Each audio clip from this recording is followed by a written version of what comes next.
अभी आप लोग के लिए अभी विगत कुछ सालों तक आप देखिएगा नंबर ऑफ एग्जाम वैकेंसी और प्रॉपर एग्जाम्स ठीक ठाक आ रहे हैं। कुछ चीजों में वैकेंसीज कम हुई हैं, लेकिन पैरेलल उसके कई चीजों में रेगुलरिटी आई है। अब ये रेगुलरिटी कब खत्म हो जाएगी किसी को पता नहीं है। तो बेटर ये है कि उस रेगुलरिटी खत्म होने से पहले आप अपने अपने लिए एक एक सीट रिजर्व करके चले, नहीं तो खाली हाथ लौटने से कुछ नहीं मिलने वाला है। सबसे ज्यादा अगर आपको कोई तकलीफ देगा ना, सबसे ज्यादा तकलीफ देगा तो यहाँ से खाली हाथ लौटना। और जब आप बेरोजगार हो जाएंगे, इस देश में भीड़ इतनी बड़ी समस्या बन चुकी है। आप देखिए भीड़ कैसे घातक हो सकती है, अनपढ़ और बेरोजगारी की भीड़ क्या हो सकती है। एक किसी सिंगल इंसान को कहिएगा कि किसी के घर में आग लगा दो, क्या वो आग लगा पाएगा? नहीं लगाएगा। उसके अंदर की अंतरात्मा झकझोर देगी, उसको कहेगा कि गलत काम है। किसी को भी कहिए, आप गांव का उठाइए, शहर का उठाइए, किसी एक इंसान को कहिए कोई घर में आग लगा दो, लगाएगा? नहीं लगेगा। लेकिन जब वही पागल भीड़ आएगी ना, पागल भीड़ जिसमें ज्यादा संख्या में अनपढ़ और बेरोजगार रहेंगे, शहर का शहर कूद के चले जाएंगे। इसलिए उस भीड़ का हिस्सा नहीं बनना है। क्यों? क्योंकि स्टूडेंट को कंट्रोल कर सकते हैं टीचर, मरीज को कंट्रोल कर सकते हैं डॉक्टर, लेकिन भीड़ को जब भी कंट्रोल किया है तो नेताओं ने किया है।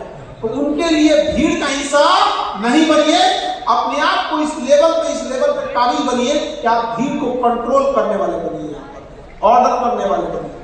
और इसके लिए आपको खुद से मेहनत करना पड़ेगा। कोई अलग से तो आपको आएगा नहीं, थाली में सजा के दुनिया में तो कभी किसी को कुछ मिला नहीं है।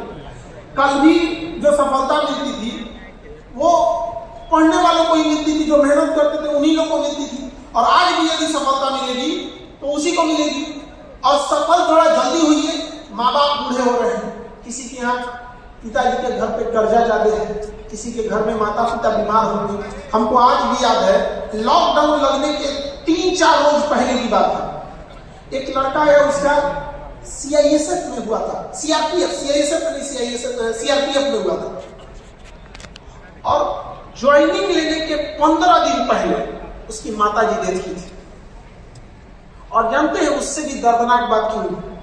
उसकी माता जी ना गिर गई थी, बरसात का समय था और बाइक वाला से टक्कर मार दिया था, सर पे चोट लग गया था। और जब ब्रेन पे चोट लगता है ना तो उसके इलाज बहुत महंगे होते हैं। मतलब एक बार बढ़िया से हेमरेज टच किया ना ब्रेन में, या अगर 15 दिन एडमिट हो गया ना तो 15 लाख का बिल बना देगा। उसके पास बेचने के लिए खेत वगैरह नहीं था। और डॉक्टर उसको बोल दिए थे कि इतना लगेगा तभी लगेगा। तो कहा कि इतने पैसा है, नॉर्मली ट्रीट कराते हैं कहीं सही हो जाए। 8-10 दिन एडमिट रहने के बाद उसकी मां डेथ कर गई थी, केवल पैसा न रहने की वजह से। और समाज में जब कहा जाएगा कि शिक्षा भी जरूरी है, तो बबुआ उसके पास बहुत शिक्षा था। 20-25 दिन बाद उसकी ज्वाइनिंग हो गई। शिक्षा का कमी था, उसको रुला दिया, उसकी माँ का साया छीन लिया। तो किसने छीना था? पैसा। आपके साथ पढ़ रहे हैं लड़के और लड़कियां, आपके साथ पढ़ रही हैं लड़कियां जो गरीब होंगी, आप देखिएगा अभी उनकी पढ़ाई छूट गई होगी। लड़के लोग देखिएगा आपके साथ कोई बच्चों ने शायद 10th में, मैट्रिक में, 8 में पढ़ाई किए होंगे, आज दिल्ली बंबई जाके मजदूरी कर रहे होंगे कि नहीं कर रहे? तो बहुत ज्यादा झमेला होता है इस चीज।